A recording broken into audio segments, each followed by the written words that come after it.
자, 2023 고3 대학 수학능력시험 정치화법 해설을 맡은 저는 박리나입니다. 자, 우리 총평에서 여러분에게 설명해 드렸습니다. 정말 쉽지 않은 시험이었어요. 솔직하게 얘기할게. 역대급으로 어려웠다라는 게 체감이 될 만큼의 시험이었을 겁니다.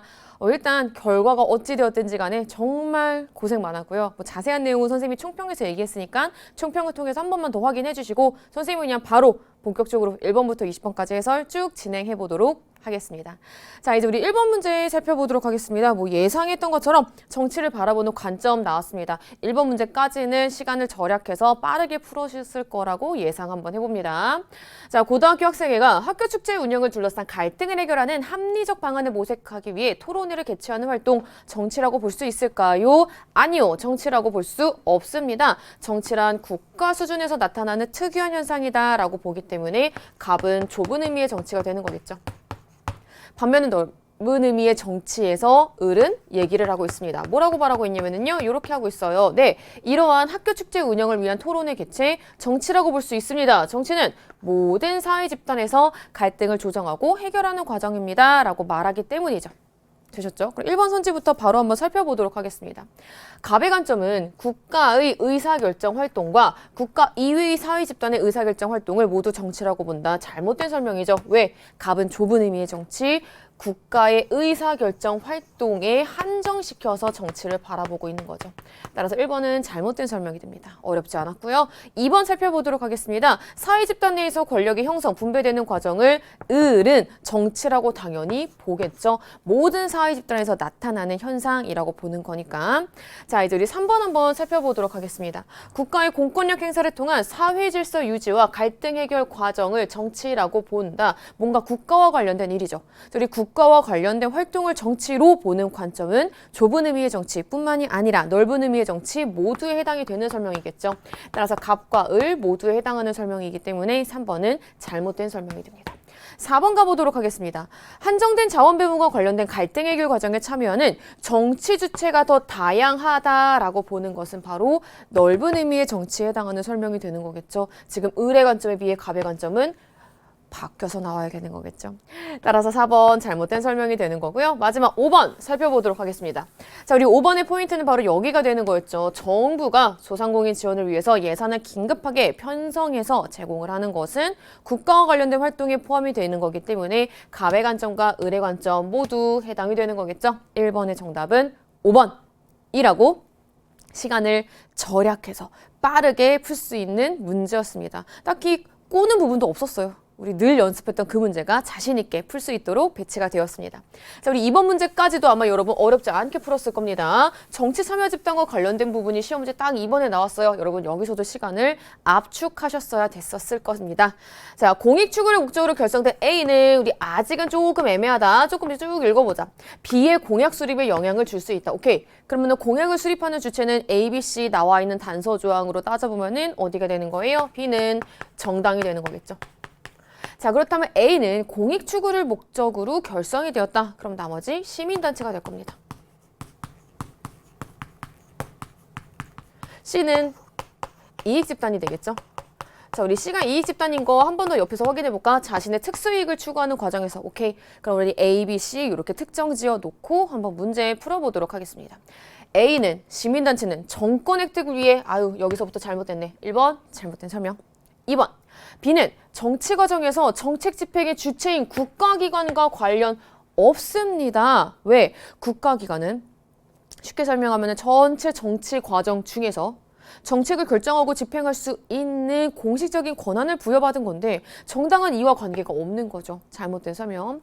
3번 가보도록 하겠습니다. 사회적 쟁점에 대한 여론을 형성하는 거 A와 B 중에 구분해보세요 라고 한다면은 A와 B 모두에 해당할 수 있는 설명이겠죠. 따라서 3번 잘못된 설명이 되는 거고요. 4번 가보도록 하겠습니다. 자신의 활동에 대해서 정치적 책임을 진다. B와 달리라고요. 이게 정당에 해당하는 설명인데 따라서 4번 잘못된 설명.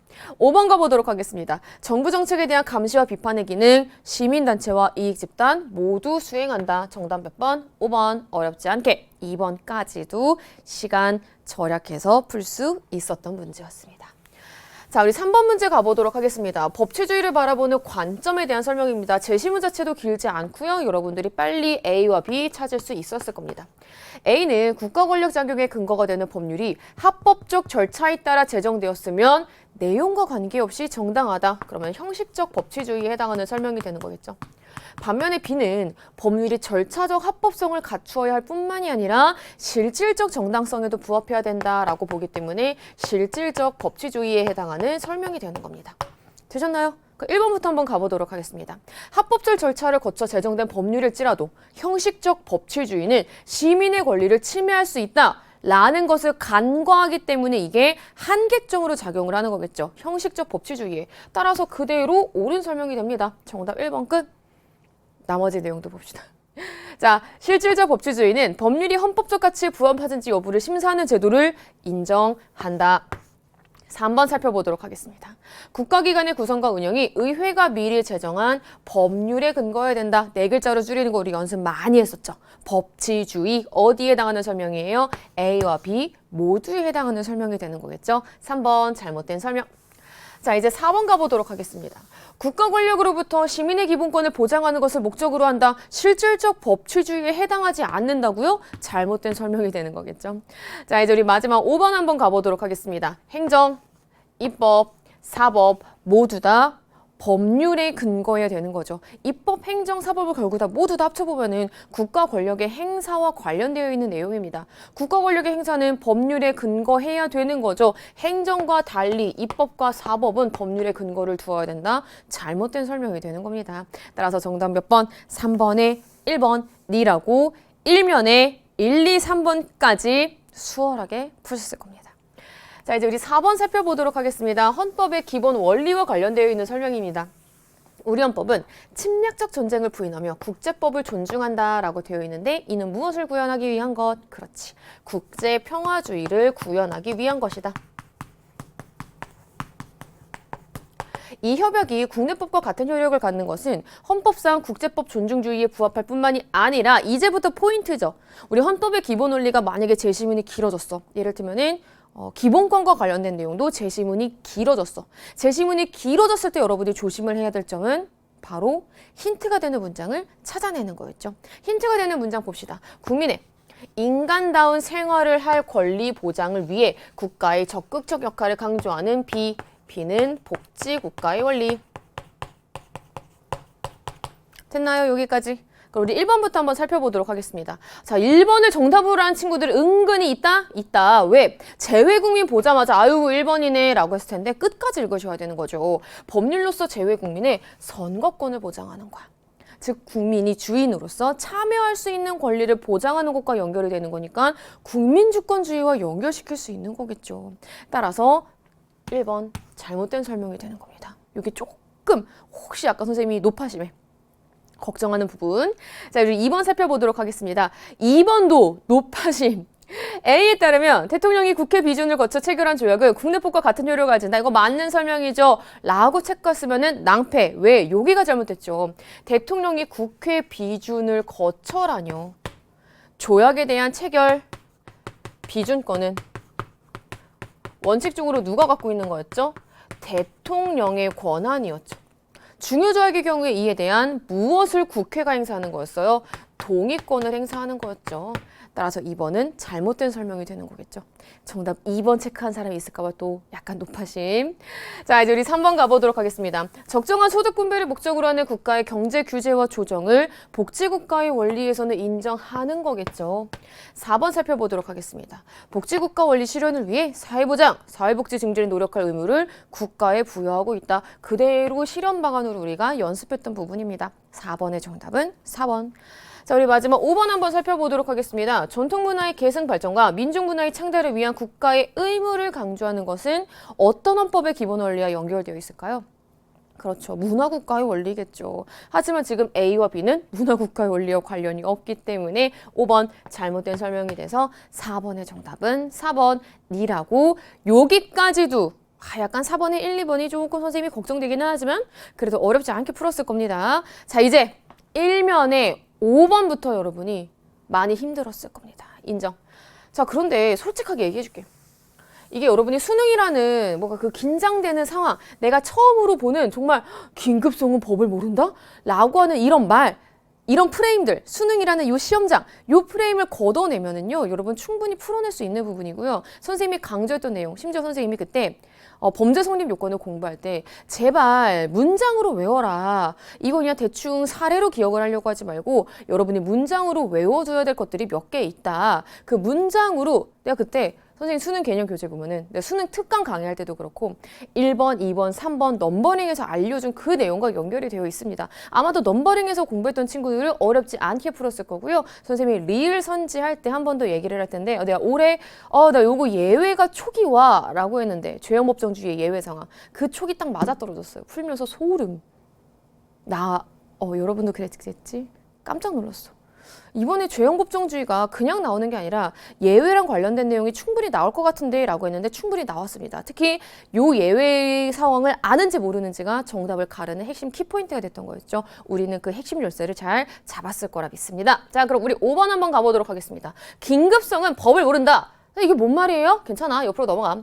현재의 위난에 처한 사람의 법익을 보호를 위해 타인의 법익을 희생시킬 수밖에 없는 긴급 상황에서 부득이하게 타인에게 손해를 입히는 행위는 뭐에 해당이 되겠어요? 현재의 긴급한 위난을 피하기 위한 상당한 이유가 있는 행위. 긴급피난. 됐어요. 한편 법은 불법에 양보할 필요가 없다라는 법원에 따라 현재의 부당한 침해 행위로부터 법익을 보호하기 위해 필요한 행위는 어디에 해당돼요? 현재의 부당한 침해를 방해하기 위한 상당한 이유가 있는 행위라고 내가 넘버링에서 외우라고 한 그것. B는 정당방위.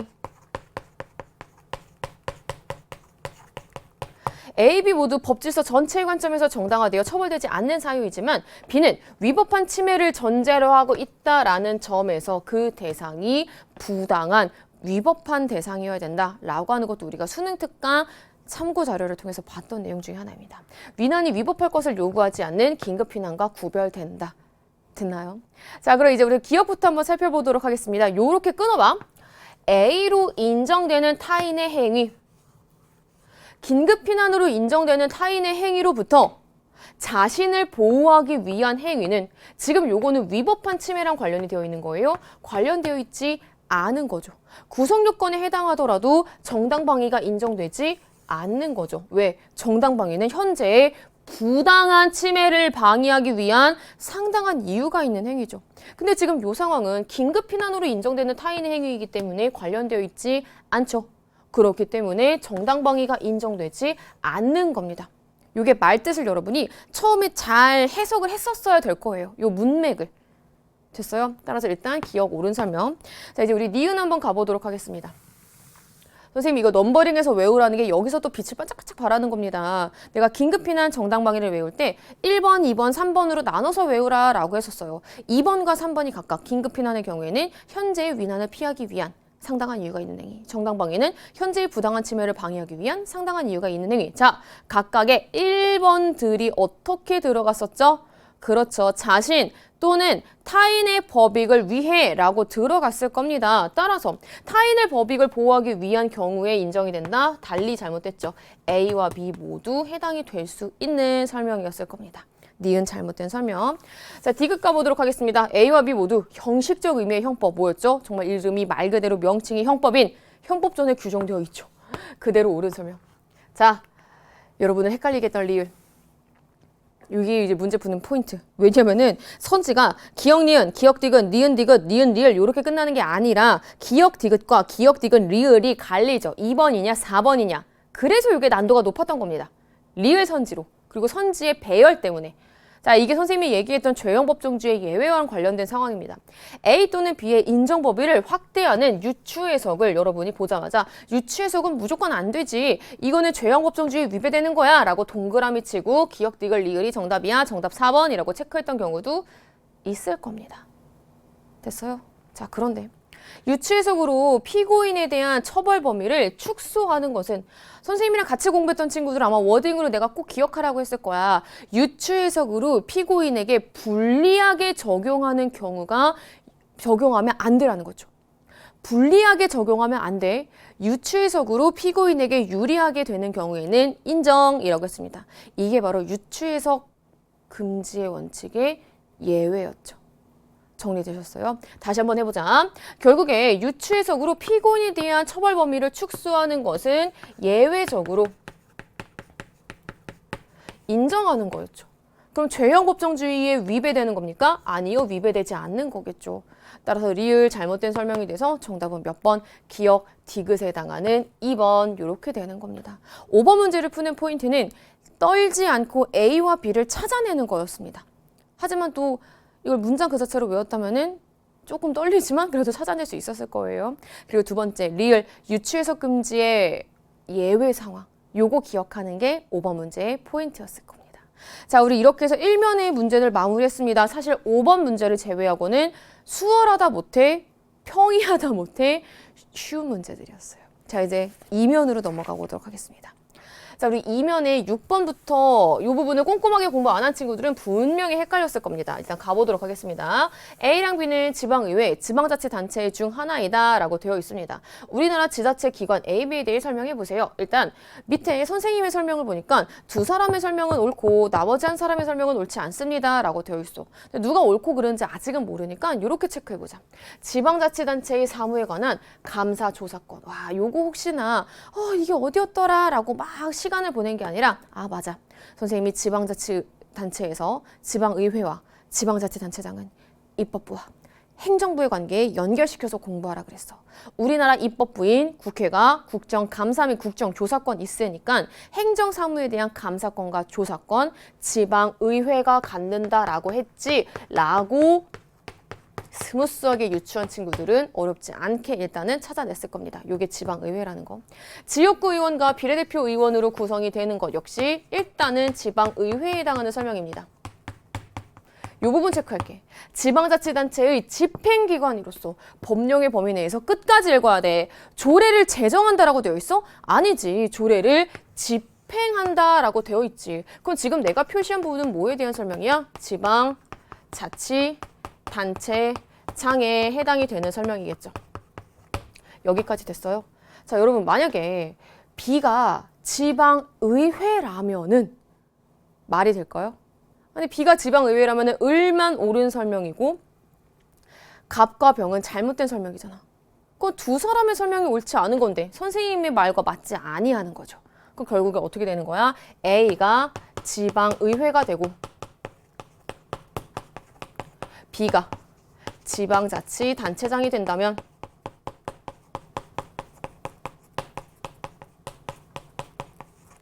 갑의 설명은 그렇지 옳고 을의 설명은 잘못됐고 병의 설명은 옳고 이렇게 해서 두 사람의 설명은 옳고 나머지 한 사람의 설명은 옳지 않습니다 라고 하는 선생님의 말과도 맞아 떨어지게 되는 거죠.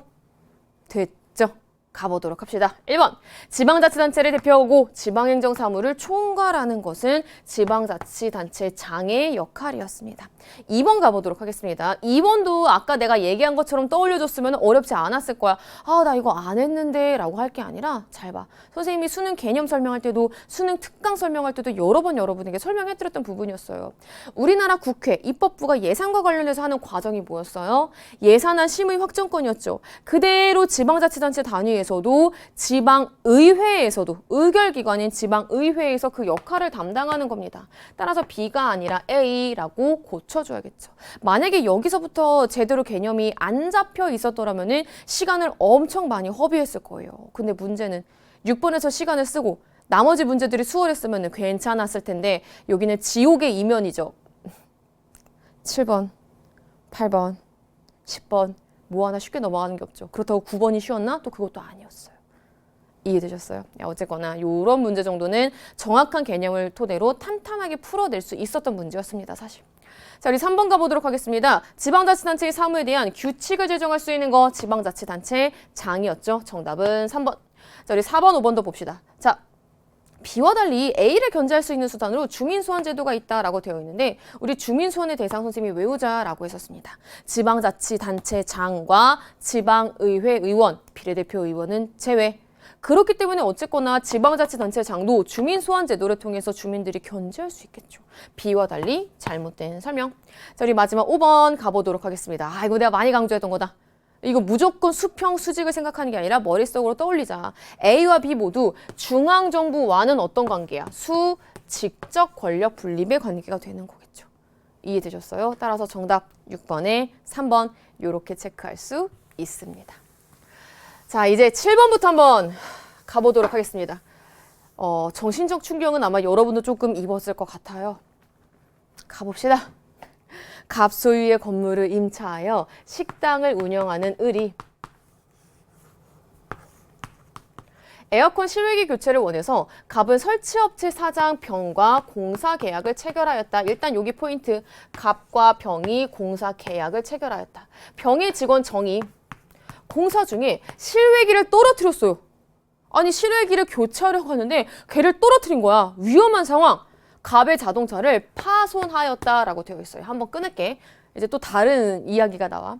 한편 을의 종업원 A는 뭐 한 거야?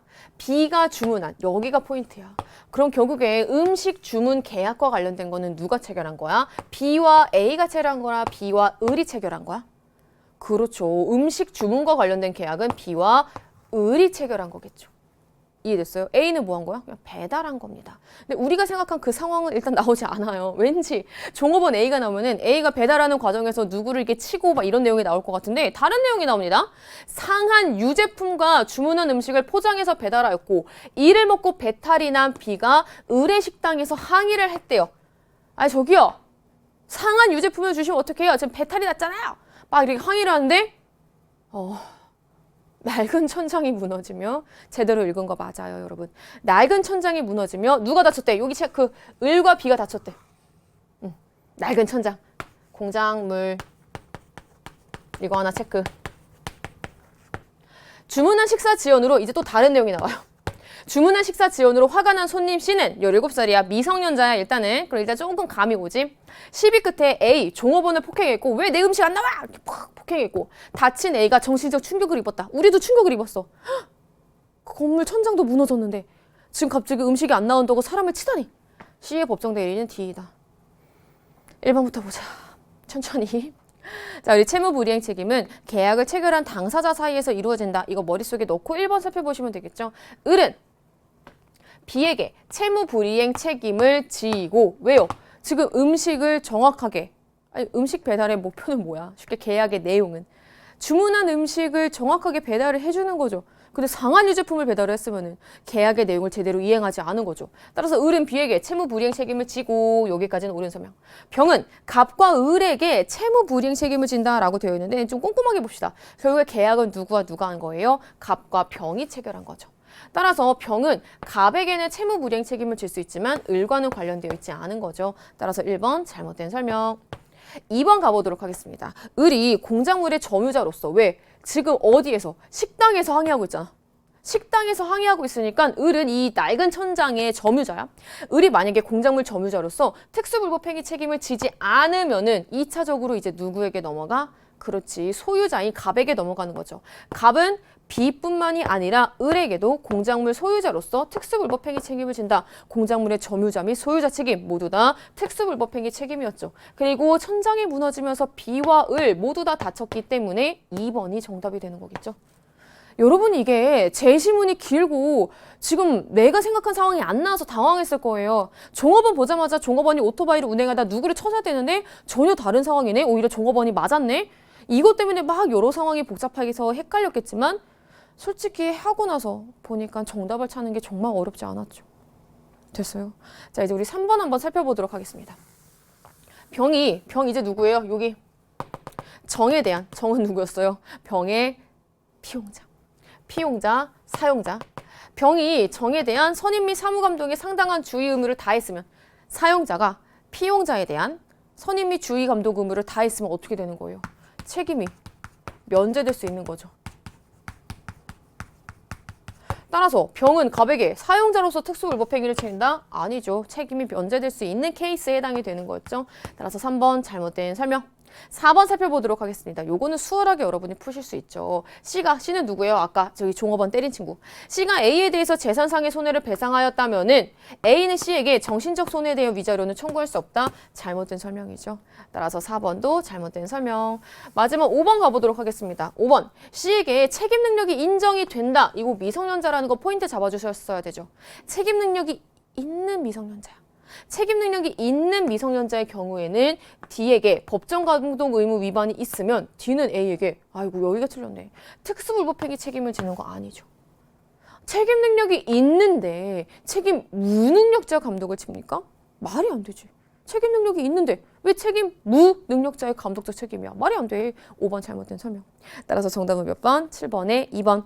우리가 선지를 통해서 많이 연습한 내용이 문제에 나왔고요. 제시문 자체가 생소했을 건데 또 막상 풀어보니까 많이 생소하지도 않았어. 우리가 생각했던 상황들과 조금씩 비틀어져 있었지만 꼬는 상황이긴 했지만 풀어내실 수 있었던 문제였습니다. 근데 아마 시간이 오래 걸려서 타임어택이어서 킬러 문항으로 작용했을 가능성이 높습니다. 되셨죠? 자, 이제 우리 8번 문제 넘어가 볼게요. 8번도 사실은 제시문을 꼼꼼하게 읽어보면요. 힌트가 되는 내용들이 거의 다 나와 있습니다. 근데 여기서 7번에서 아마 이렇게 조금 정신력이 무너진 상태에서 8번을 만나잖아요. 어려운 거 다음에 어려운 거 다음에 어려운 거 다음에 어려운 거를 만나면서 많이 여러분이 힘들었을 거예요. 이게 문제 배열도 굉장히 중요한 사항 중에 하나거든요. 8번 일단 한번 읽어보도록 하겠습니다. 동그라미죄로 기소된 갑은 기한을 넘겨 국민참여재판 의사 확인서를 제출하였으나 세무지방법원 합의부는 갑의 사건을 국민참여재판으로 진행하기로 나 여기다 포인트 잡을 거야. 8번 문제를 푸는 포인트는 여기였어요. 결정하였고 결정에 불복한 검사가 상소하였대요. 됐어요. 자, 그러면은 결정에 불복한 검사는요. 무엇을 한 걸까요? 그렇지. 결정에 불복하는 루트인데 선생님 이게 1심에 불복한 건지 2심 법원의 결정 및 명령에 불복한 건지 어떻게 알아요? 여기가 포인트지 의외로. 국민참여재판은 어디에서 이루어져? 지방법원 합의부를 1심으로 하는 형사사건을 대상으로 하는 거였죠. 요것도 문제 푸는 포인트였습니다. 됐어요? 그래야지 A와 B를 특정 지을 수 있었을 거야. 요거를 알아야지. 지방법원 합의부는 다시 국민참여재판인 경우에는 지방법원 합의부를 1심으로 하는 형사사건에 해당이 된다. 그러면 이의 결정에 대해서 불복하는 거니까 어디에 항고한 거예요? A는 고등법원에 해당이 되는 거겠죠. 되셨죠? A는 이유가 없다면 이를 기각하였고 이 결정에 대해서 검사가 또 관련지어서 상소하였으나 B는 이를 기각하였다. 그럼 이번에 뭐 한 거예요? 재항고한 상황이 나와야 되는 거겠죠. 그럼 B는 어디가 되는 거예요? 그 다음 대법원이 되는 거겠죠. 끝. 자, 이제 두 번째 상황. 한편 을은 뇌물죄로 징역 2년의 형을 선고받고 항소하였으나 기각되자 상고하였다. 오케이. 항소, 상고, 판결에 불복하는 루트가 나오네요. 을은 다이아몬드법 조항이 자신의 사건을 합의부 심판 대상에서 제외하는 바람에 국민참여재판을 받지 못하였다면서 여기 포인트. 상고심 계속 중에 해당 조항의 위헌 여부를 결정하는 심판을 제청해 줄 것을 B에 신청했대요. 상고심 계속 중이니까 어디에 신청한 거야? 대법원에 위헌법률 심판 제청을 신청한 거겠죠. B가 이를 기각하자. 아, 이제 조금 우리가 아는 거다. 을은 C에 헌법소원 심판을 청구하였고 C는 해당 조항이 헌법에 위반되지 않는다라고 판단했대요. 됐어요? 1번부터 가보도록 하겠습니다. 고등법원은 검사의 항소를 기각한 게 아니죠. 왜요? 지금 결정에 불복한 거잖아요. 따라서 항소, 상고의 루트가 아니라 항고, 재항고의 루트가 되는 거겠죠. 따라서 1번 잘못된 설명. 자, 이제 2번 가보도록 하겠습니다. 이게 여러분에게 법적 사고력, 추론, 판단이 필요했던 문항이었던 이유가요. 차근차근 문제를 종합해서 푸셔야 되는 문제였기 때문입니다. 가볼게요. B는 갑과 을의 사건 모두 국민참여재판이라고 판단하였다. 대법원은 갑의 사건의 경우에는 검사가 일단 다시 지방법원 합의부가 국민참여재판으로 진행하기로 결정했는데 계속 검사가 불복했어. 그런데 대법원은 기각했잖아. 그 말은 왜 그래? 이거 국민참여재판에 해당이 돼. 대상이야. 라고 본 거겠죠. 반면에 을의 사건에 대해서는요. 이렇게 국민참여재판을 받지 못했다라고 하는 다이아몬드법 조항. 자신의 사건을 합의부 심판 대상에서 제외하는 바람에 국민참여재판의 대상이 내가 되지 못했다라고 한 게 헌법에 위반되지 않는다라고 판단한 거죠. 따라서 을의 경우에는 국민참여재판의 대상이 아니야 여전히 라고 판단한 겁니다. 따라서 2번 잘못된 설명이 되는 거겠죠. 되셨죠? 아마 요게 조금 생각하느라 시간이 걸렸을 거예요. 3번 살펴보도록 하겠습니다. 근데 사실 솔직히 정답을 찾는 거는 정말 어렵지 않죠. A와 달리 B는 대통령 선거의 효력을 다투는 선거소송을 관할한다. 대통령 선거소송은 대법원 단심제. 그렇기 때문에 정답 몇 번? 3번. 끝. 자, 이제 우리 4번 살펴보도록 하겠습니다. 이것도 말이 길어서 그렇지 사실 우리가 아는 그 내용 심플하게 한번 적용해보세요. 명령이나 규칙이 법률이 위반되지 여부가 재판의 전제가 된 경우에는 이 심사를 누가 담당해요? 법원이 담당하는 거죠. 그런데 이 심사를 헌법재판소에 청구한다고요? 고등법원이 말이 안 맞죠. 따라서 4번 잘못된 설명. 여러분이 심플하게 적용했을 때 오히려 풀어내실 수 있는 부분이었습니다. 자, 이제 우리 5번 한번 가보도록 하겠습니다. 을은 C에 위헌심사형 헌법소원 심판을 청구하기 전에 B에 위헌법률 심판을 제청하였다가 아니죠. 정확히 위헌법률 심판을 제청에 대한 신청을 한 거겠죠. 자, 우리 위헌법률 심판의 제청은 누가 하는데? 법원이 하는 거잖아. 지금 청구 주체도 말이 안 맞죠. 따라서 5번 잘못된 설명이 돼서 8번의 정답 몇 번? 3번이라고 찾아낼 수 있었을 겁니다. 어려운 문제 뒤에 어려운데 아주 그래도 조금 풀어낼 수 있는 쉬운 문제. 제시문이 길어서 생각할 요소들이 많았을 겁니다. 저는 상시근로자 20명이 고용된 대형과 대사장인데요. 갑과 을은 중학교를 졸업한 미성년자인데 오케이, 요거 단서 조항으로 막아놨다. 중학교를 졸업한 미성년자. 그럼 몇 세 미만? 일단은 19세 미만이라는 거 잡을 수 있네. 이들과 근로계약을 체결하기 위해 고용노동부에 문의했더니 갑과 을은 이제부터 포인트 취직 인허증을 발급받지 않아도 된다. 그럼 일단은 15세 이상엔 해당이 되네. 됐지? 갑과 달리 이거 진짜 너무 중요하지. 갑과 달리 을의 경우 연령을 증명하는 가족관계 기록 사항에 관한 증명서를 사업장에 갖추어 두지 않아도 된다라고 합니다. 자, 그럼 을은 다시 연령을 증명하는 가족관계 기록 사항에 관한 증명서를 사업장에 갖추지 않아도 돼. 을과 관련해서는. 하지만 갑과 달리니까 갑은 갖추고 있어야 돼. 그럼 이러한 증명서를 사업장에 비치해 두어야 되는 갑은 몇 세 미만이 되는 거겠어요? 그렇죠. 18살 미만 해당이 되는 거겠죠.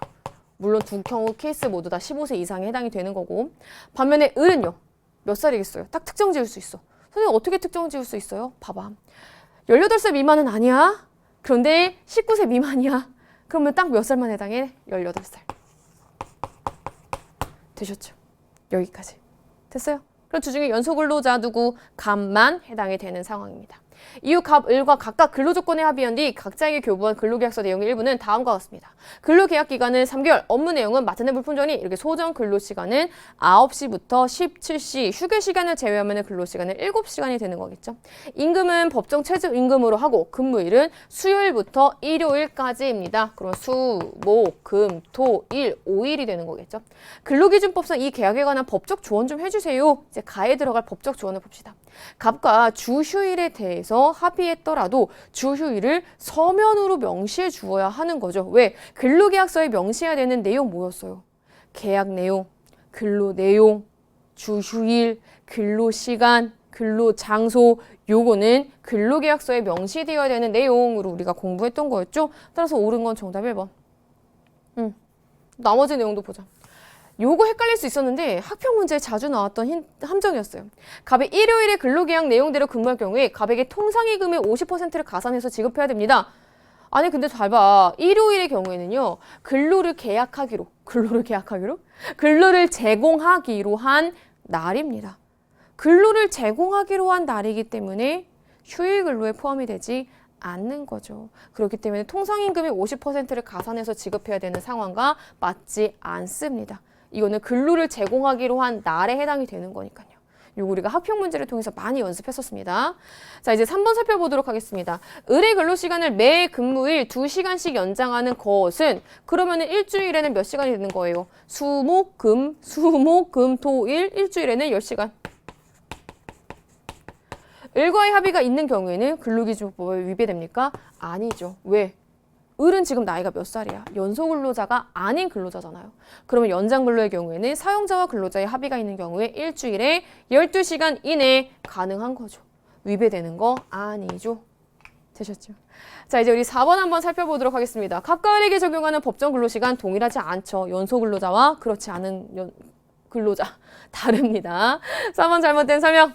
5번 가보도록 하겠습니다. 자, 우리 요거 선생님이랑 세트로 같이 공부했던 내용이었습니다. 연령을 증명하는 가족관계 기록사항과 관련된 내용과 친권자 또는 후견인의 동의서를 사업장에 비치해 두어야 하는 거는 18살 미만에 해당되는 케이스였죠. 그렇기 때문에 누구에게만 해당되는 설명? 갑에게만 해당이 되는 설명입니다. 따라서 갑만 해당이 되는 설명이라고 봐야 되는 거겠죠. 따라서 정답 몇 번? 9번에 옳은 것은 정답 1번 이렇게 찾을 수 있습니다. 와, 우리 힘들었던 이면 문제 이제 끝나갑니다. 아, 그래도 끝판왕에 남아있어.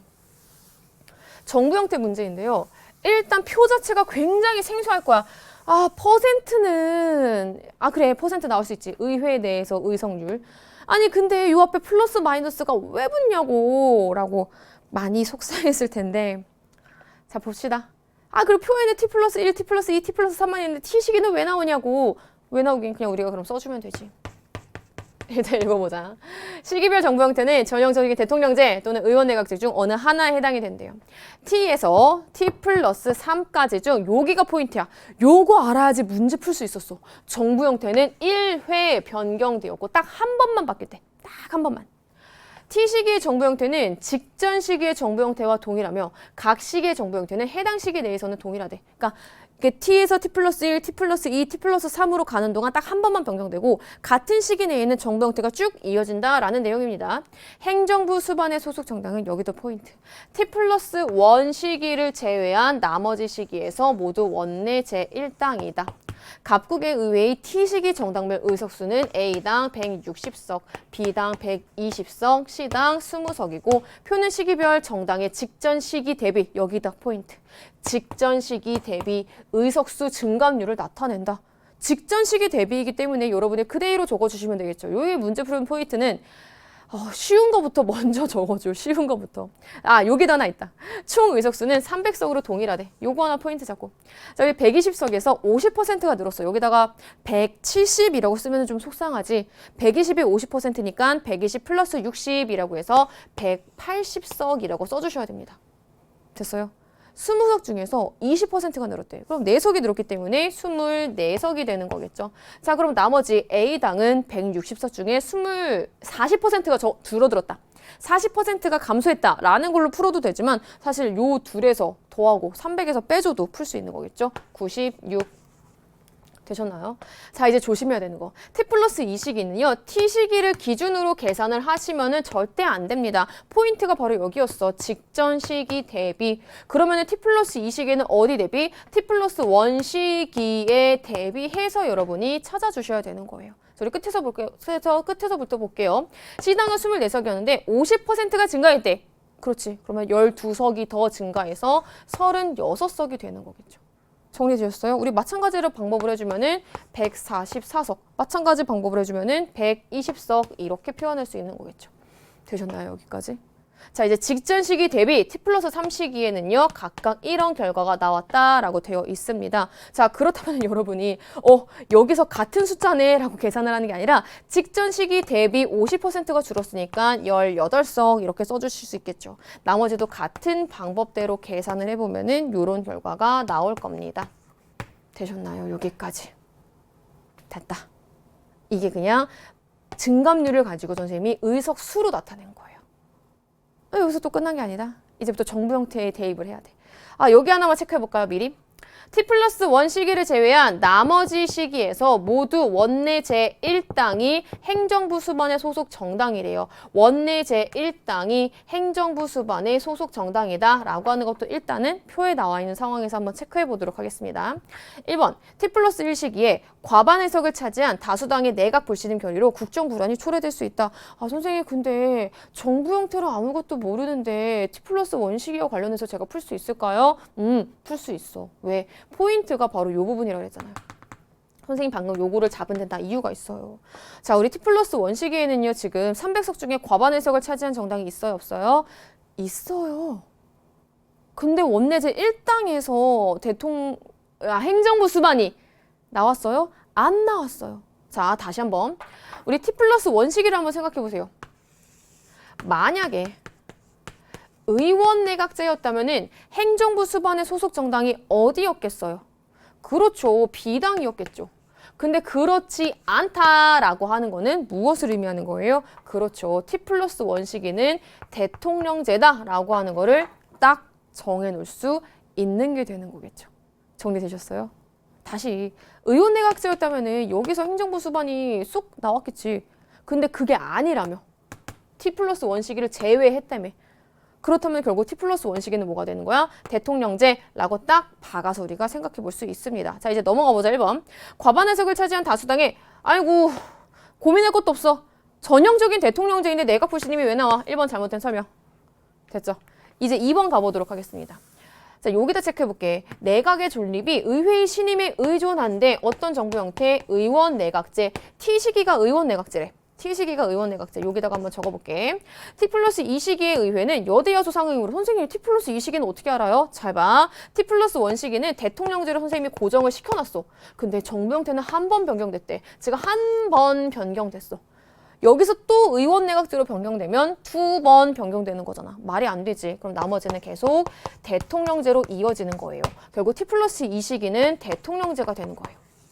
자, 우리 이 시기의 의회는 여대 야소이므로 여대 야소라고? T 플러스 2시기에? 여대 야소 아니죠. 지금 제1 대통령이 소속된 정당이 행정부 수반이 소속된 정당이 의회 내에서 과반 의석을 차지했습니까? 그렇지 못했죠. 나머지 야당이 더 큰 상황이 되는 거죠. 그렇기 때문에 여대 야소가 아니라 여소야대. 따라서 2번은 잘못된 설명 이렇게 찾을 수 있는 겁니다. 이제 조금 감이 오시죠. 자, 이제 우리 3번 한번 같은 방법으로 가보도록 하겠습니다.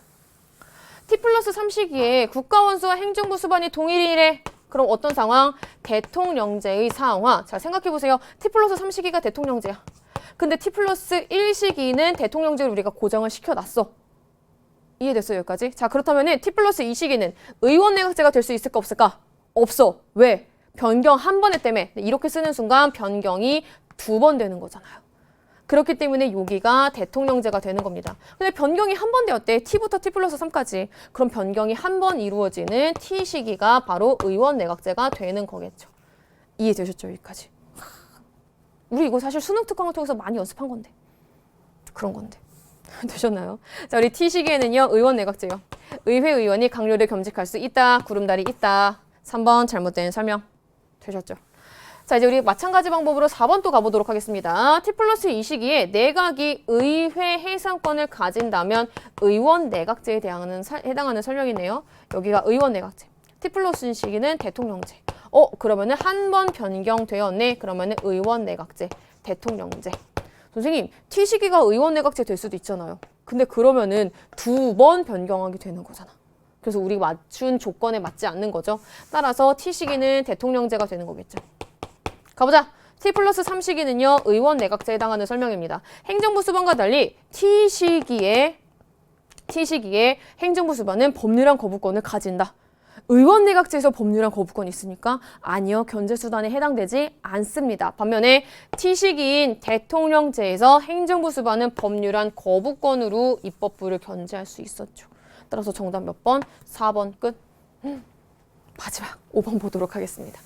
T 플러스 1시기와 T 플러스 3시기에 정부 형태가 서로 같다면 그럼 T 플러스 3시기도 대통령제. 그럼 우리 앞에서 했던 것처럼 T 플러스 2 대통령제. 그럼 T시기는 의원 내각제. T 플러스 2시기와 달리 T시기에 행정부 수반의 임기가 엄격하게 보장된다? 아니, 의원 내각제에서 엄격하게 보장된다고요? 잘못된 설명이 되는 거겠죠. 따라서 5번 잘못된 설명이 돼서 10번의 정답은 4번 이렇게 찾아낼 수 있었을 겁니다. 이렇게 해서 우리 두 번째 면까지 마무리했습니다. 시간이 아마 많이 걸렸을 거예요. 아마 여러분의 심리 상태를 선생님이 조심스럽게 예측을 해보자면은 10번까지 너무 어렵다. 너무 힘들었는데 어떻게 마무리했어? 시계를 딱 보니까 시간이 부족해지죠. 자, 이제 11번 3면으로 넘어갑니다. 3면에는 또 일단 내용 자체가 어렵고 뭐를 떠나서 11번이 어렵기도 했거니와 어려운 거 뒤에 어려운 거 뒤에 어려운 거 뒤에 어려운 게 계속 나오는 상황이에요. 그리고 미성년자의 계약 자체가 정말 평이하게 되지 않는 이상은 기본적으로 생각할 요소들이 많은 문제가 됩니다. 근데 우리 3번 미리 볼까요? 11번까지 풀고 나면 그나마 12번 조금 나. 근데 13번 다시 또 길어. 13번도 굉장히 생소해. 거기다 14번 길어? 15번 시간 엄청 많이 걸렸어. 3년도 만만치 않았을 겁니다. 일단 11번부터 가보도록 하겠습니다. 갑은 법정대리인, 미성년자네요. 을의 동의 없이 전자대리점 사장 병과 고가의 노트북 계약, 구매 계약을 체결하였대요. 병은 다음날 갑이 여기다 체크해야겠다. 병은 다음 날에서야 갑이 미성년자임을 알게 되었대요. 요게 우리가 왜 중요한 포인트가 되는 건지 알고 있죠. 노트북 구매로 인해서 이제 사용하던 태블릿 PC가 필요가 없게 된 거야. 그러니까 갑은 정에게 이를 판매하였고 이 과정에서 정에게 여기 포인트 잡아봐. 을 명의의 동의서를 제시하였으며 정은 다음 날 이 동의서가 위조된 것을 알게 되었대요. 오케이. 1번부터 가보도록 하겠습니다. 갑과 정의 여기 나와 있죠. 갑과 정의 계약 내용에 따른 권리와 의무는 누구에게 있어요? 계약을 체결한 당사자 사이에 존재하는 거겠죠. 1번 잘못된 설명. 자, 이제 우리 2번 가보도록 하겠습니다. 병의 사기로 이 계약이 체결된 경우라면은요. 법정 대리인인 을은 사기를 이유로 해당 계약을 취소할 수 있습니다. 선생님이 사실은 11번 문제의 제시문을 봤을 때에는요. 아, 이게 어떤 문제에서 우리가 만난 건지 특정 지을 순 없다. 뭐 자주 나오는 내용이니까. 근데 정말 11번의 선지 하나하나는요. 기가 막히게 다 어디에 나와 있는 내용이냐면은 수능 완성에 나와 있어요. 수능 완성의 정확히는 실전 모의고사에 나와 있습니다. 선생님이 여러분에게 수능 완성 실전 모의고사를 풀어주면서 이런 얘기를 했어요. 와, 진짜 이번 실전 모의고사 정말 보물 같은 선지들이다. 한 줄 한 줄 우리에게 주는 시그널이다. 요거 여러분이 잘 받아들이고 선생님의 설명과 여러분이 이해한 내용과 다 합쳐진다면은 정말 어려운 개념까지도 다 문제 풀어낼 수 있다라고 했는데 이게 바로 실전 모의고사에 나와 있는 선지가 그대로 등장을 한 겁니다.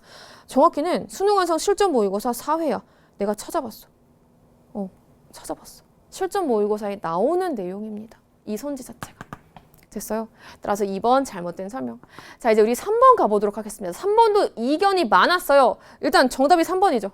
3번이 왜 정답인가요? 라는 거에 대해서도요. 사실은 수능 완성에서 우리가 실전 모의고사를 통해서 여러 번 연습했습니다. 선생님이 두 가지 갈래로 설명을 해줄게. 선생님 수능 완성 때도 문제가 두 문제가 이런 스타일로 출제가 됐었고 당시에 두 개를 종합해서 이제 내가 여러분에게 설명해 드리도록 하겠습니다. 우선 병 한번 살펴볼게. 다음 날에서야 미성년자임을 알게 됐대. 그 말은 철회권을 행사할 때에는 거래 당시에 미성년자임을 몰랐을 경우에만 가능하죠.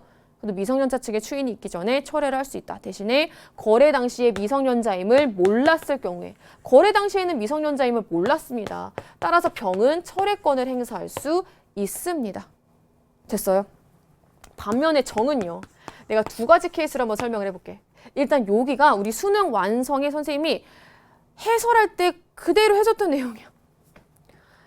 지금 법정 대리인 명의의 동의서를 제시를 했다라는 거는요.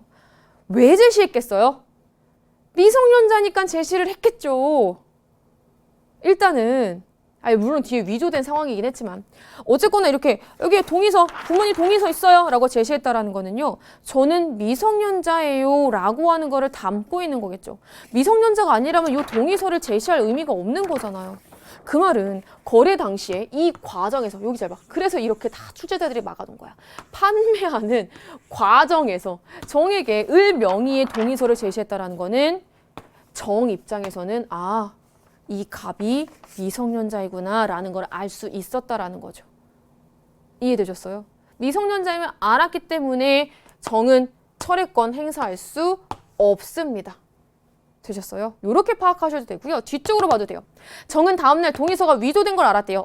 동의서가 위조되었어. 그 말은 미성년자 측에서는 취소권 행사를 할 수가 없습니다. 다른 의미로 말하면은요. 확정적으로 유효한 계약이에요. 확정적으로 유효한 계약이기 때문에 철회권을 행사할 수 없겠죠. 따라서 병과 달리 정은 갑에게 계약 체결 의사표시를 처리할 수 없다. 정답은 3번.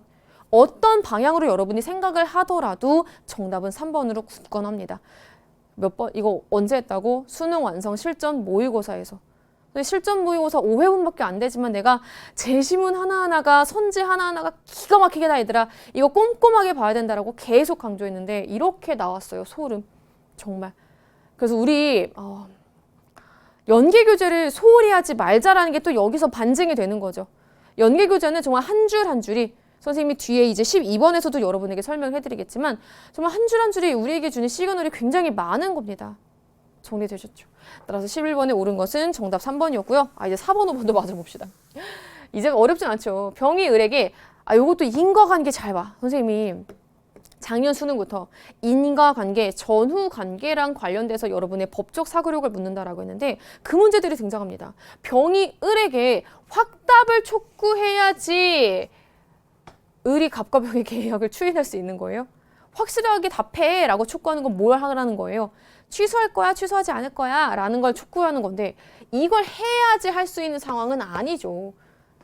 인과관계 잘못됐습니다. 마지막 5번 한번 살펴보도록 하겠습니다. 갑의 행위 능력 제한을 이유로, 쉽게 미성년자임을 이유로 갑과 정의 계약을 취소할 수 있다. 을이요? 왜요? 지금 갑과 정의 계약은 뭐가 문제인데요? 동의서가 위조된 거잖아요. 갑이 동의서를 위조했잖아요. 그 말은 갑도 취소권을 행사할 수 없고 을도 취소권을 행사할 수 없는 거죠. 따라서 정답 몇 번? 11번에 3번 이렇게 찾아볼 수 있었습니다. 자, 이제 12번 문제 한번 가보도록 하겠습니다. 12번은 기본권과 관련된 문제입니다. 드디어 약간 우리가 수월하게 풀 수 있는 문제가 나왔어요. 당황하지 않고 푸셨어야 됩니다. 사적 영역에 대한 국가의 침해를 배제함으로써 보장되는 A는 자유권. 반면에 자본주의 폐단을 시정하기 위해서 생성 발전되어 온 B는 사회권. 되죠? 1번부터 보도록 하겠습니다. 침해된 기본권을 구제하기 위한 수단적 권리는 청구권에 해당하는 설명이죠. 지금 A, B 어떤 것과도 관계되어 있지 않습니다. B는 실질적 평등의 실현을 위해 등장한 적극적 권리. 정답 2번 빨리 찾을 수 있었습니다. 아마 여러분은 나는 해설이니까 3, 4, 5번을 다 할 텐데 아마 여러분은 2번 체크하고 그냥 시간이 없어서 넘어갔을 가능성도 높아요. 어쩔 수 없었을 거야. 네, 일단 정답은 2번이었어. 3번 보도록 하겠습니다. 외부로부터 강제 없이 개인의 양심을 형성할 권리, 양심의 자유와 연결이 됩니다. 양심의 자유는 정신적 자유, 정신적 자유는 자유권, B는 사회권. 틀렸네. 국가기관의 형성과 국가의 정치적 의사결정 과정에 참여하는 권리는 참정권, 어디에도 해당하지 않네. 마지막 5번 보도록 하겠습니다. A와 B 모두 과잉금지 원칙을 준수하면은 법률로서 제한할 수 있는 권리죠. 국민의 모든 자유와 권리는 제한할 수 있다라고 이거 내가 언제 했냐면은 파이널 체크 포인트에서 했어. 소름. 내가 파이널 체크 포인트에서 정리했던 거라고. 화를 낸 게 아니라. 그랬다고요. 12번의 정답 몇 번? 2번이라고 풀 수 있었습니다. 13번 어려웠지? 근데 해도 약간 내 자랑 같은데 내 자랑 맞아. 내가 이거 13번 수능 개념할 때 설명했었다. 내가 이거 수능 개념할 때 어떻게 여러분에게 비유를 들어줬냐면요. 범죄가 성립하는 케이스와 불법행위가 성립하는 케이스를 내가 진짜 소름. 내가 판서한 것도 기억나. 범죄랑 나 이거 기억났어 지금. 불법행위랑 내가 이렇게 나눴어. 범죄는 고의가 있어야 되고 원칙적으로는 과실로는 성립하지 않는다. 반면에 불법행위는 고의로도 성립할 수 있고 과실로도 성립할 수 있다 라는 거 내가 설명했었어. 오 소름. 진짜 대박. 그래서 범죄가 성립한 경우에는 형벌과 같은 형사제재가 내려지는 거고 불법행위가 성립한다면은 손해배상을 청구해야 된다. 손해배상의 책임이 있다. 소름. 내가 이거 설명했었어. 근데 진짜 이런 식으로 판사했었어. 그대로 나온 거잖아. 헐. 형사 책임은 이것의 성립 요건 중 하나인 구성 요건 해당성. 구성 요건 해당성은 뭐의 성립 요건 중에 하나예요? 범죄. 헐. 자, 그 다음에 갑이 지나가던 을과 부딪혀 을의 이거 내가 말한 상황과 되게 비슷하다. 만약에 저 카메라를 내가 너무 힘들어. 저 카메라만 없었어도 내가 집에 갈 수 있는데 라고 카메라를 내가 이걸로 던져가지고 일부러 깨트렸어. 이건 뭐야? 고의, 범죄이면서 동시에 불법행위도 성립할 수 있어. 근데 내가 졸려 집에 가야지 이렇게 걸어가다가 실수로 정말 의도하지 않고 깨야지라는 생각 없이 줄에 걸려 넘어지면서 카메라를 싹 쳤어. 꽈당 넘어졌네. 파사삭. 이거 뭐야? 고의가 없었기 때문에 재물손괴죄에는 해당하지 않지만 불법행위는 성립할 수 있어서 EBS에 돈을 물어줘야 된다라고 설명했던 내용이 휴대전화로 나와 있는 것뿐이야. 잘 봐. 갑이 일반인이 기울여야 할 주의를 게을리하였더라도 을의 휴대전화를 파손하는 것에 대한 인식과 의사가 없었다면, 뭐가 없었다면, 내가 저 휴대전화 파손해야지 라고 하는 고의가 없었다면 갑의 행위는 재물손괴죄에 해당하지 않는다. 즉 범죄로 성립하지 않는다. 그러나 갑의 파손 행위로 을에게 손해가 발생하는데 일정한 요건을 갖추면은 민법상, 야 대박, 민법상이라는 것도 나왔어. 내가 그때 이것도 했었다. 범죄는 그래서 형법상 이렇게 보여주는 거고 불법 행위는 민법상 이렇게. 소름 진짜. 이제 화내지 않고 얘기해 줄게. 불법 행위가 성립하여 선생님이 그때 이런 얘기도 여러분에게 해드렸어요. 이제 최근에 평가원에서는요. 여러분에게 개념의 디테일한 것도 당연히 묻지만 정말 굵직굵직한 개념들을 요 표현 들으면 기억할걸? 단원을 넘나들어 가면서 묻는다고. 선생님이 그래서 계속 단원을 넘나들면서 힘들겠지만 연습해보자 라고 한 게 이거예요. 대표적인 단원을 넘나드는 문제. 5단원의 범죄와 4단원의 불법행위가 한꺼번에 나온 문제가 되는 거죠. 1번. 가해 성립에 따른 형사 책임은 피해자에게 생긴 손해를 보전하는 것. 피해자에게 생긴 손해를 보전하는 것을 목적으로 하는 것은 바로 불법행위랑 연결이 되는 거겠죠. 따라서 손해배상, 불법행위랑 연결이 되는 개념이니까 1번 잘못된 설명. 자, 이제 2번 가보도록 하겠습니다. 불법행위에 따른 책임의 성립 여부는 고의에 의한 경우이든 과실에 의한 경우이든 차이가 없다. 이거는 다른 표현으로 우리가 배운 개념 뭐라고 해요? 고의인지 과실인지 여부를 따지지 않는다. 그 표현이죠. 정답 2번. 굿. 3번 살펴보도록 하겠습니다. 채무자의 책임 있는 사유로 인해서 계약에 따른 의무를 이행하지 않은 상태의 5글자로 뭐야? 채무불이행. 자, 이거는요. 재산관계와 법 수능 완성 1번 문제에 채무불이행과 불법행위를 비교하는 문제가 나와 있습니다. 틀렸어. 불법행위와 채무불이행을 그래서 완벽하게 이해를 해두셨어야 되는 문제죠. 자, 그 다음에 4번 한번 가보도록 하겠습니다. 가해행위가 법이 보호해야 할 가치가 있는 이익을 위법하게 침해하는 행위로 인정되는 거. 내가 지금 이렇게 표시한 부분을 3글자로 줄여볼래요? 위법성. 이것도 선생님이랑 연습했던 부분입니다. 정당방위 또는 긴급진환의 경우에는 위법성이 조각되어서 범죄로 성립하지 않을 뿐더러 불법행위 성립 요건, 생축, 고고, 응은 위법성이 있잖아. 여기도 위법성이 깨지니까 불법행위도 성립하지 않는다. 라는 거 연습했었죠.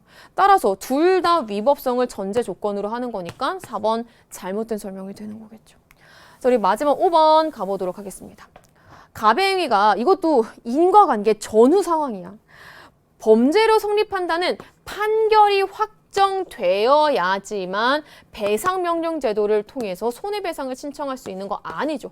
판결이 확정되어야 배상 명령을 통해서 손해배상을 신청할 수 있는 게 아니라 재판 과정에서 신청할 수 있는 거였죠. 판결이 확정되어야 신청할 수 있다는 인과관계 전후 상황이 전혀 맞지 않습니다. 따라서 13번의 정답은 몇 번? 2번 이렇게 체크할 수 있었습니다. 자, 이제 우리 14번 가보도록 하겠습니다. 제시문이 정말 쉬운 거 하나 없다. 어쩜 이렇게 길어? 그것도 해봐야지 뭐 어떡해. 갑은 동창생 을에 대한 사기 혐의로 불구속 상태에서 공소 제기되었다. 공판 중에 구속되어 재판을 받던 갑은 징역 10월에 집행유예 2년을 선고받아 해당 판결이 확정되었다. 이후 을은 온라인 단체 채팅방에 이런 거에다가 올렸나 봐. 야, 저기 갑 사기죄로 처벌받았거든? 조심해! 라고 올렸대. 이를 본 갑이 고소하여 을에 대한 수사가 개시되었대. 잘 봐, 이제부터. 을은 타인을 비방할 목적으로 정보통신망을 통해서 공연히 사실을 드러내어 타인의 명예를 훼손한 자를 처벌하는 동그라미법 조방 위헌 혐의로 이 혐의로 공소 제기되었대. 타인을 비방할 목적으로. 을은 법정에서 동창생들의 피해 예방을 위해서 한 일이다. 내가 동창생들이 모여있는 방에다가 얘 이게 사기로 이렇게 됐으니까 조심해라고 한 건 비방 목적이 아니라 피해 예방이었다. 따라서 법원은 을의 주요한 동기와 목적이 공익을 위한 것으로 을에게는 갑을 비방할 목적이 없었다라고 판단했대요. 되셨죠? 여기까지. 기억부터 보도록 하겠습니다. 공판 단계에서 구속된 갑은요. 변호인을 선임할 수 없는 경우에는 국선 변호인 제도를 활용할 수 있는 거죠. 국선 변호인 제도는 뭐였죠? 변호인이 없는 경우 법원이 변호사를 선임해 줄 수 있는 거였죠. 국가가 변호사를 선임할 수 있는 거였습니다. 따라서 기억, 옳은 설명. 니은 가보도록 하겠습니다. 집행유예 선고의 실효, 취소됨이 없이 2년을 경과하면 형선고 사실 자체가 없어지는 판결을 선고받았다고요? 아니죠. 자, 우리 집행유예 2년 동안 형의 실효, 취소됨이 없이 해당되는 기간을 경과하면은 형선고의 효력이 상실되는 거였죠. 이해되셨어요? 형선고의 효력이 상실되는 거였기 때문에 니은 잘못된 설명이 됩니다. 디귿 가보도록 하겠습니다. 갑은 자신의 명예를 훼손한 의뢰행위에 대해서 처벌을 구하는 의사표시를 수사기관에 하였다. 디귿 옳은 설명. 마지막 리을 살펴볼게요. 아마 14번 문제를 푸는 포인트가 또 하필 정답이 기역 디귿인지 기역 디귿 리을인지 요거로 갈렸어요. 리을이 아마 포인트가 됐을 거예요. 을을 게시한 을이 글을 게시한 행위가 동그라미 법 조항에 범죄 구성 요건에 해당하지만 공익의 이익을 위한 것으로 사회상규에 위반되지 않는다고 판단하였다. 잘못된 설명이죠. 이거 왜 잘못된 설명이에요? 네, 여기가 포인트라고 했잖아. 비방할 목적이 없었다. 비방할 목적으로 써야지 요 조항에 의해서 무언가 범죄 성립이 돼. 즉 구성 요건이 뭐였어? 법률로 정해놓은 범죄 행위 유형이었죠. 법률로 정해놓은 범죄 행위 유형은 타인을 비방할 목적으로 블라블라야. 근데 지금은 타인을 비방할 목적이 없었다라고 법원이 판단했대. 그 애초에 구성 요건에 해당이 되는 거예요? 아닌 거죠. 이해되셨죠? 따라서 14번의 정답은 몇 번? 기역 디귿에 해당하는 2번 이렇게 찾을 수 있었을 겁니다. 2번 수능이 까다로웠던 이유는요. 이렇게 여러분이 그래도 풀 때 속어법으로 풀 수 있는 내용이 많지 않았어요. 다 제껴놓은 다음에 기역 디귿 리을 중에 결국 골라야 되는 상황. 사실 이거는 반대로 얘기하면은 여러분에게 꼼꼼함을 요구한 거였겠죠. 자, 이제 우리 15번 보도록 하겠습니다. 자, 이렇게 평가문항 사례로 나오는 거는요. 이 제시문 자체도 사실은 까다로울 뿐더러 요게 나오고 1, 2, 3, 4, 5번이 나와도 시간이 조금 걸리는데 여기다가 몇 점이라면 이렇게 나온 상황이었어요. 그게 킬러 문항이 작용이 되는 거였죠. 왜? 타임어택 문제로. 가봅시다.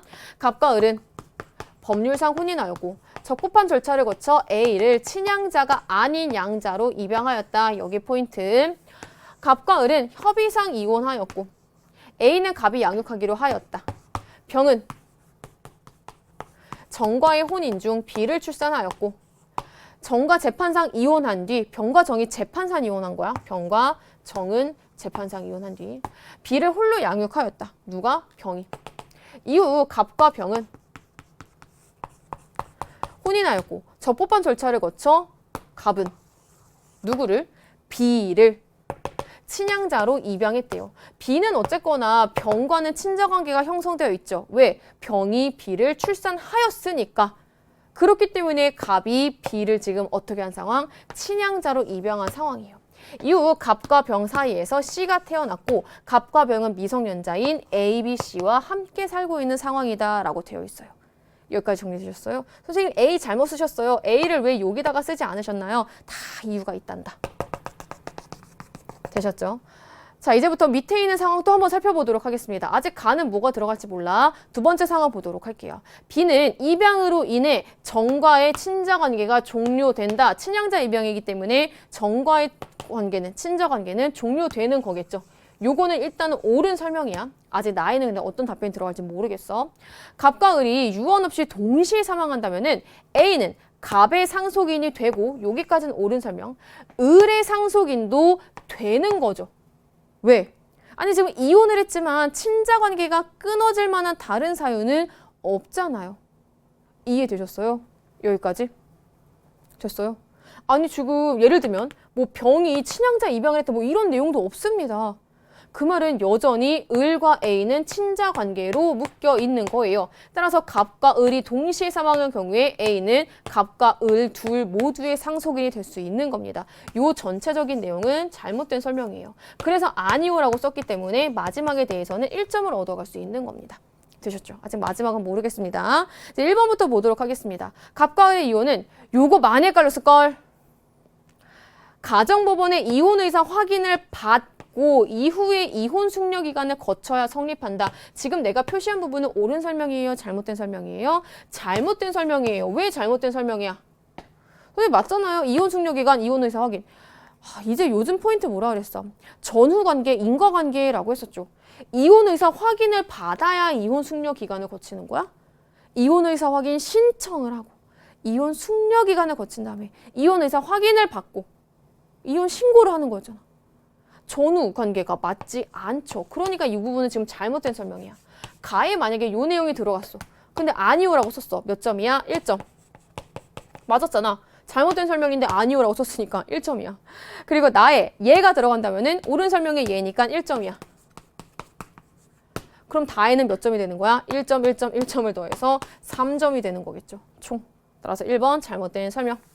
자, 이제 2번 가보도록 하겠습니다. 가에 병과정의 이혼은 이혼 신고를 해야지 효력이 발생한다. 재판상 이혼은 판결이 확정된 때 효력이 발생하는 거겠죠. 따라서 잘못된 설명. 이 내용이 들어간다면은 잘못된 설명이 아니오라고 했으니까 1점이 되는 거겠죠. 그 다음에 나의 아니오가 들어가게 된다면은 옳은 설명이 아니오라고 0점이잖아. 그럼 다는 몇 점이 되는 거야? 1점, 1점, 0점에서 2점이 되는 거겠죠. 자, 이제 바로 3번 한번 살펴보도록 하겠습니다. 이번에는 가에 병이 유언 없이 사망한다면 A, B, C 모두 병의 상속인이 된다라고 되어 있습니다. 여러분 한번 여기 그림 볼까요? 우리 병이 유언 없이 사망하는 경우에요. B와 C는요 모두 병의 상속인이 될 수 있어요. 옳은 설명이죠. 여기까지 이해되셨어요? 왜? B는 지금 병과 친자관계 이미 형성되어 있고 C는 갑과 병 사이에서 나왔으니까 여기까지는 옳은 설명이야. 그런데 병과 A는 친자관계가 형성되어 있습니까? 지금 같이 산다라는 얘기만 있는 거지 친자관계, 부모와 자식 간의 법률관계가 형성되어 있다는 내용은 찾을 수 없습니다. 그렇기 때문에 이 부분은 잘못된 설명이 되는 거죠. 이해해 주셨어요? 가에 잘못된 설명이 들어갔는데 아니오라고 했다고 1점. 나의 얘가 들어간다면은 옳은 설명의 얘라고 했으니까 1점. 1점, 1점, 1점, 3점, 끝. 정답 3번. 됐죠? 자, 이제 우리 4번 한번 가보도록 하겠습니다. 다에 1점이 들어간대. 여기에. 근데 나의 얘가 들어간다면은 얘. 옳은 거에 얘. 1점이죠. 그러면 이미 1점, 1점에서 2점이기 때문에 말이 맞지 않죠. 따라서 4번 잘못된 설명. 마지막 5번 한번 가보도록 하겠습니다. 이번에는 다에 3점이 들어간대. 그리고 가에 갑과 병의 혼인 중 갑이 일상가사와 관련해서 제3자와 법률행위를 한 때 병은은 이로 인해 채무가 생긴다면 연대 책임을 진다라고 하는 것 자체는 옳은 설명이죠. 옳은 설명인데 아니오라고 한다고 지금 요 해당되는 표시는 몇 점이에요? 0점이 되는 거예요. 정리되셨죠? 그러면은 나에는 얘가 들어가도 1점이 되는 겁니다. 1점, 0점, 1점, 3점과 맞지 않는 거죠. 이해되셨어요? 5번은 어쨌거나 성립하지 않습니다. 따라서 15번의 정답은 몇 번? 3번이라고 체크해 볼 수 있습니다. 되셨나요? 자, 이렇게 해서 우리 이제 16번 문제로 되는 4면으로 넘어가 보도록 하겠습니다. 자, 우리 16번 문제는요. 수월합니다. 이제 수월한 문제들이 뒷면에 다 있었어. 마지막 면에. 국제관계에서 국가는 자국의 이익을 극대함으로 국제적 협력도 기대하기 어렵다. 현실주의적 관점. 반면에 국제관계에서는 조화가 가능하다. 국제 문제를 해결할 수 있다. 자유주의적 관점. 1번 한번 살펴보도록 하겠습니다. 국가 간의 관계를 결정하는 중요한 요인으로 힘의 배분 양상을 강조한다. 정답 1번. 끝. 빨리 넘어가. 17번 풀어야 돼. 우리 수능에서는 이렇게 해서 빨리빨리 넘어갔을 겁니다. 아마 시간이 부족해서 일단 우린 다 봅시다. 모든 국가들의 상호 불가침 약속과 그 약속 위반 국가에 대한 국제사회의 집단적 대응을 강조하는 건 집단안보 체제와 연결되어 있는 거겠죠. 집단안보 체제는 자유주의 관점에서의 평화 실현 방안. 2번 잘못된 설명. 3번 가보도록 하겠습니다. 의례 관점은요. 자유주의적 관점은 국제법, 국제기구 등등처럼 초국가적 행위 주체의 역할을 강조하는 거겠죠. 3번 잘못된 설명. 4번 살펴보도록 하겠습니다. 국가가 타국과의 경쟁 속에서 자국의 이익을 배타적으로 추구한다라고 보는 거는 갑의 관점에 해당이 되는 설명이겠죠. 마지막 5번. 국가들이 국제규범을 통해서 국제사회의 무정부 상태를 극복할 수 있다고 본다고요? 현실주의적 관점이 아니죠. 오히려 국제사회는 무정부 상태다라고 보는 거겠죠. 따라서 정답은 몇 번? 16번에 옳은 것은 1번이라고 체크할 수 있었습니다. 17번 보도록 하겠습니다. 제시문이 길지만 어렵지 않았습니다. 국제연합의 주요 기관 ABC에 해당하는 설명이에요. A가 아마도 처음이 좀 특정 짓기 어려워서 힘들었을 텐데 뒷부분에는 술술 읽힙니다.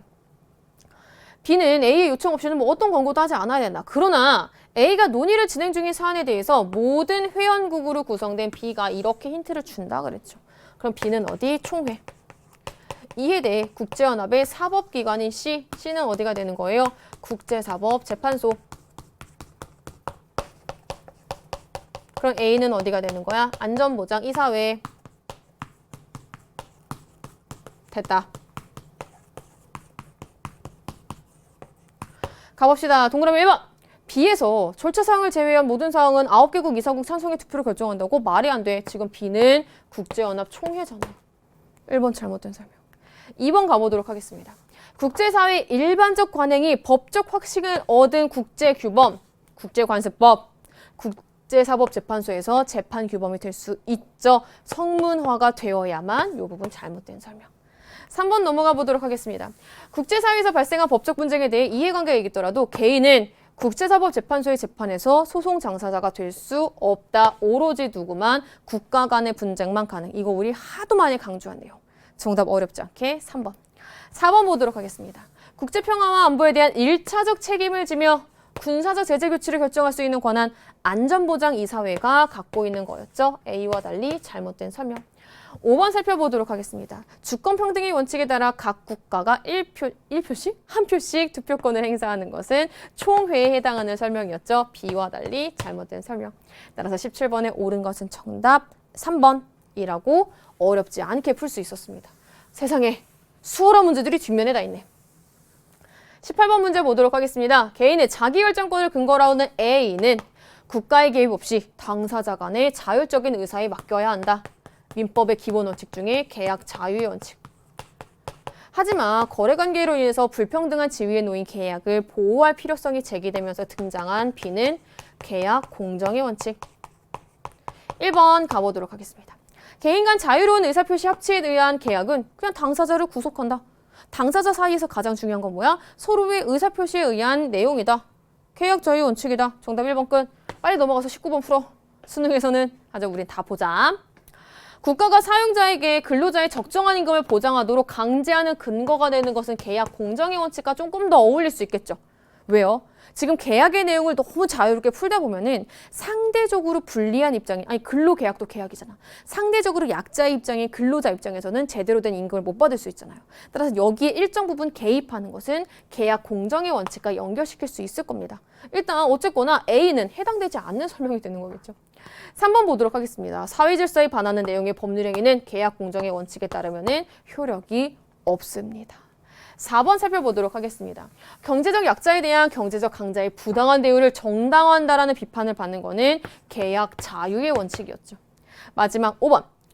국가나 사회보다 개인의 자유를 우선시하는 사상, 개인주의, 자유주의의 근거를 두고 있는 것은 근대 민법의 기본 원칙인 A에 해당하는 설명이었죠. 따라서 18번에 옳은 것은 정답 1번이라고 얼른 풀고 국가기관의 구성과 기능, 그리고 선거 결과 분석 보도록 하겠습니다. 우리 헌법에는 국가기관 간 견제와 균형의 원리가 나타나고 있다. 와, 이거 국감대대원이 그대로 나왔다. 대박. 잘 봐. A가 B회장, C회장, D, 감사원장, 대법관을 임명하려고 할 때에는 E의 동의를 얻도록 하고, 일단 E까지는 나오겠네. 자, 일단 E는 어디가 될까?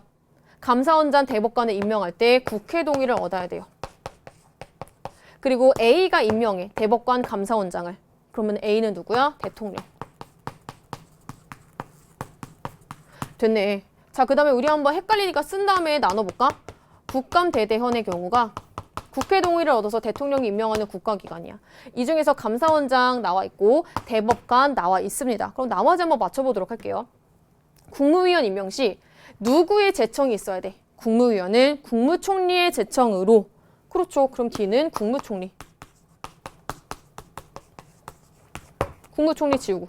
A뿐만 아니라 B의 장과 E도 국회가 C의 구성에 관한 권한을 나누어서 갖도록 규정하고 있대. 우리나라 헌법에 이 중에서 누구의 구성에 관한 권한을 국회가 담당하고 있어요? 그렇지. 헌법재판소 재판관 중 3위는 국회에서 선출하는 자를. 그럼 C는 어디가 되는 거야? 헌재. 그럼 B는 어디가 되는 거야? 대법원장. B가 대법원. 끝. 1번부터 보도록 하겠습니다. 되셨나요? 1번. 법률안 거부권. 법률안 거부권은요, 누가 누구를 견제하는 거야? 일단 누가 행사하는 거야? 대통령이 행사하는 거겠죠. 국회의 견제수단 맞지 않습니다. 대법원의 구성원은 국무총리의 제청을 받아서 대통령이 임명하는 것과 상관없죠. 국무총리의 제청과 상관없습니다. 3번 살펴보도록 하겠습니다. 권한쟁의 심판권, 이거 누가 행사하는 거야? 헌법재판소가 행사하는 거였죠. C의 견제수단입니다. 행사하는 주체는 C. 자, 그 다음에 탄핵심판권 누가 행사하는 거야? 헌법재판소. 여기까진 맞아. D에 대한 국무총리가 그렇다면 탄핵심판의 대상이 됩니까? 이거 우리 외우자 그랬지. 나올 때가 됐다고. 됩니다. 4번이 정답. 마지막 5번 보도록 하겠습니다. 국가안위에 관한 주요 정책을 국민투표에 붙일 수 있는 국민투표 부의권은 대통령에게 있는 거였죠. 따라서 5번 잘못된 설명이 돼서 19번의 정답. 사실 국가기관의 구성과 기능치고는 어렵지 않게 나왔습니다. 정답 4번이라고 마무리할 수 있었습니다. 짠!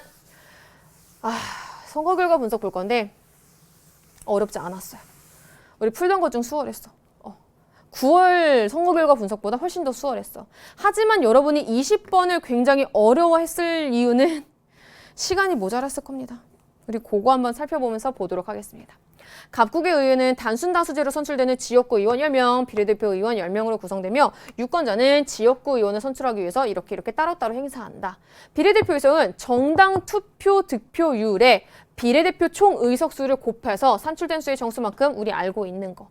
자, 갑국은 최근에 의회 의원 선거 결과를 나타낸 것이다 라고 되어 있습니다.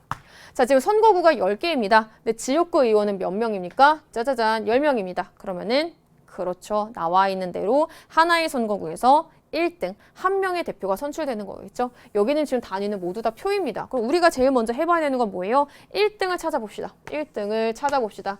1등을 먼저 체크를 해봅시다. 1등을 체크를 해봅시다. 1등을 체크를 해봅시다. 1등을 체크를 해봅시다. 끝. 됐습니다. 자, 우리 최근 지역구 선거 한번 찾아보도록 하겠습니다. A당은 4석, B당은 5석, C당은 1석, D당과 2석, E당은 1석도 가져가지 못했습니다. 정리되셨죠? 자, 이제 우리 비례대표. 정당 투표 득표율 정말 친절하게 이렇게 적어 주었습니다. 여기다가 뭘 곱해야 돼? 비례대표 의석수를 곱하면 됩니다. 비례대표 총 의석수 몇 석? 10석. 숫자도 깔끔하게 떨어지네. 3.16, 2.2, 1.5, 1.24, 1.9. 그럼 우리가 아는 방법들. 정수만큼 배분하고 그리고 잔여 의석은 소수점 이하의 수가 큰 순서대로 배분한다. 라고 하면은 비례대표 의석은 어떻게 나오는 거예요? 3, 2, 2, 1, 2 이렇게 나오게 되는 거겠죠. 정리되셨어요? 그러면은 총 의석수는 어떻게 나오는 겁니까? 최근은 7, 7, 3, 1, 2 요 결과가 나오게 됩니다. 되셨죠? 자, 이제 우리 개편안 한번 살펴보도록 하겠습니다. 자, 이제 개편안이 완전 새로운 패턴이기는 한데 또 완전 새롭지도 않은 게 선거구 통합과 약간 맞닿아 있습니다. 근데 그거에 비해서도 훨씬 더 수월합니다. 개편안 적용 시 아마 요것 때문에 굉장히 헷갈렸을 거야. C당과 D당은 합당한대. 합친대, 둘을. F당으로 창당한대. 선거에 참여한대. 그럼 이제부터 1항부터는 어떻게 적어줘야 되는 거야? A, B, E, F라고 적어주는 거야. 자, 개편안은 최근 의회 의원 선거 이렇게 아는 거. 지역구 의원 선거에서 C, D당 후보자에게 투표했던 유권자는 모두 다 F당에게 투표하고 비례대표 의원 선거에서 C, D당에게 투표했던 유권자는 모두 다 F당에 투표한다라고 가정을 한대요. 1항 한번 살펴보도록 하겠습니다. 현재 총 의석수를 기준으로 총 의석수 몇 석? 20석. 이제부터 우리가 아는 내용. 현행 비례대표 의석 배분되는 방식에 따라 정당별 의석수를 먼저 할당한대. 이제 뭐가 나올지 조금 감이 온다. 할당된 의석수에서 단수 이렇게 지역구 빼고 비례대표 빼서 총 의석수를 만들어내는 거. 그거 해주시면 되는 거겠죠. 자, 이제 할당된 의석수 방식 어떻게 구해주면 되는 거예요? 비례대표 의석 배분 방식이니까 이번에는 여기다가 20을 곱해주는 겁니다. 근데 중요한 거, C당과 D당이 합쳐졌습니다. 자, 그래서 F당이 되었는데 우리가 1안을 통해서 한번 살펴보면요. 우리 뒤에 화면 한 번만 살펴볼게요. 자, 우리가 1안을 통해서 살펴봤을 때에는요. 그렇지. 정당을 투표에 대한 거를 따로 하는데 여기 C당과 D당의 후보자, 비례대표 의원 선거에서 C당과 D당에 투표했던 유권자는 모두 F당에 투표한다라고 가정을 한대요. 그 말은 어쨌거나 전체 유권자의 수는 변함이 없다라고 가정을 하게 되는 거죠. 그럼 이 상황에서 여러분이 그냥 구해봐도 상관은 없겠지만 산술적으로 합산해도 상관이 없게 되는 케이스가 등장을 하게 되는 겁니다. 이해되셨어요? 따라서 31.6%, 22%, 19%, 27.4%로 보고 여기다가 곱하기 20 해가지고 나와 있는 방법대로 쭉쭉쭉쭉 풀어주시면 됩니다. 그럼 그 결과 할당되는 의석수는 어떻게 나오게 되는 거예요? 6, 4, 4, 6이 나오게 되는 거겠죠. 여기까지 정리되셨어요? 자, 그 다음에 지역구는 우리 현행선거 그대로 따라가게 되는 거니까 잘 보세요. A당과 B당까지는 같습니다. 근데 이제부터 여러분이 조심해야 될 점, C당과 D당을 합쳐서 무엇이 됐어요? F당이 되었습니다. 그럼 이 중에서 혹시나 아까 우리가 체크했던 1등인 정당을 이긴 정당이 있는 건 아닐까라는 거를 여러분들이 체크를 해주시면 되겠죠. 근데 여러분 이게 사실은 숫자로 더해가지고 산술적인 내용을 적어서 해결을 해도 되겠지만 눈으로 봐도 해결을 할 수가 있는 부분이거든요. 여러분 이렇게 눈으로 쓱 봤을 때 이 더해서 이 둘을 이길 수 있는 케이스가 등장을 할까요? 그거를 살펴본 다음에 지역구 의원을 써주시면 되겠죠. 근데 일단은 2당은 없습니다. 0. 자, 이 둘을 합쳐서 여기서 1등이 나왔기 때문에 F당에서는 한 석을 가져가게 되는 거겠죠. 정리되셨어요? 그럼 이제 빼주면은 비례대표 의석이 나옵니다. 지역구 의석이 큰 경우에는 비례대표 의석을 배분하지 않는다. 4, 5. 자, 이제 우리 마지막 적어보도록 하겠습니다. 결국에는 총 6석 그대로 인정되어서 5석, 결국에 초과 의석 1석 받았습니다. 4석, 6석 이런 결과가 나오게 되는 거겠죠. 결국에 전체 의석수는 초과 의석을 받아서 21석이 되는 겁니다. 정리되셨나요? 여기까지. 자, 이제 우리 마지막 2안 한번 가보도록 하겠습니다. 2안도 마찬가지로 F당으로 합당이 된 상황이죠. 근데 2안은 굉장히 간단합니다. 선거구 1에서부터 10까지 득표순으로 2명의 지역구 의원을 선출한다라고 되어 있어요. 그리고 정말 다행인 선거구별로 1명의 후보자를 공천한다라고 되어 있는 상황이고요. 그럼 여러분이 그냥 산술적으로 봤을 때 이제부터는 1등 다음에 2등을 체크하면 되는 거예요. 내가 조금만 할게. 한 3선거구까지만. 1등 다음에 2등을 체크하면 되는 거예요. 2등이 F당에서 등장을 하게 되는 거겠죠. 이해되셨어요? 여기까지? 이것도 한번 해볼까? 1등과 2등을 체크하면 되는 거예요. 1등과 2등. 어쨌거나 1등은 F당에서 등장했었고 2등 어디? 여기. 이런 식으로 여러분이 체크를 해보시면은 2안에 대한 결과는 금방 나옵니다. 결국에 F당이 2등이 될 수 있느냐? 요게 관건이 되는 문제였습니다. 결국에 2안에 따르면은요. 이런 결과가 나옵니다. 각각 8석, 6석, 0석, 6석이라고 하는 결과가 나오게 됩니다. 끝. 자, 이제부터 1번부터 한번 살펴보도록 하겠습니다. 현행에서 A당과 B당의 의석수 차이 없습니다. 1안 적용 시 B당이 얻는 초과 의석수는 1석입니다. 1안 적용 시 F당은 현행에서 C당과 D당이 얻은 의석수의 합보다 해보자. F당은 몇 석이야? 짜자잔 6석. 현행에서 C당과 D당이 얻은 의석수의 합보다 2석을 더 얻게 된다.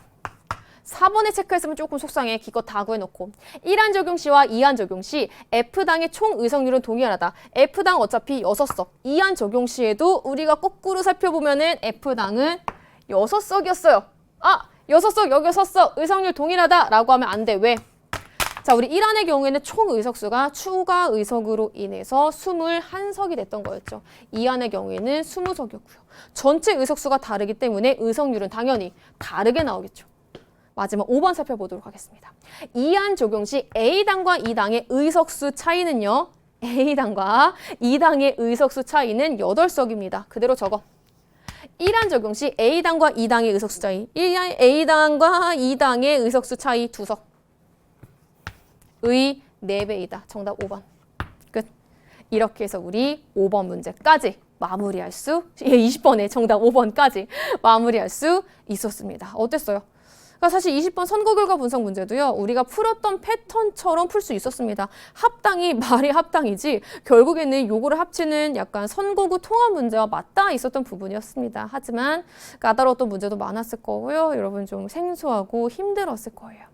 선생님이 앞에서도 살짝 얘기를 했지만 어른들은요. 선생님 어디서 인터넷에서 본 거다? 어른들은 길을 건너갈 때도 조심하라 그러고 밥을 먹을 때에도 천천히 꼭꼭 씹어서 먹으라고 해요. 정말 작은 일에도 걱정하는 것이 어른들이야. 그런 의미에서 수능도 잘 보고 와 라고 표현을 한 거기 때문에 여러분의 고득점을 얻지 않았더라도 여러분은 이번 대학 수학능력시험 끝까지 최선을 다한 것만으로도 잘 본 거예요. 자, 고생 많으셨고요. 저는 여기서 이제 해설 마무리하도록 하겠습니다. 안녕.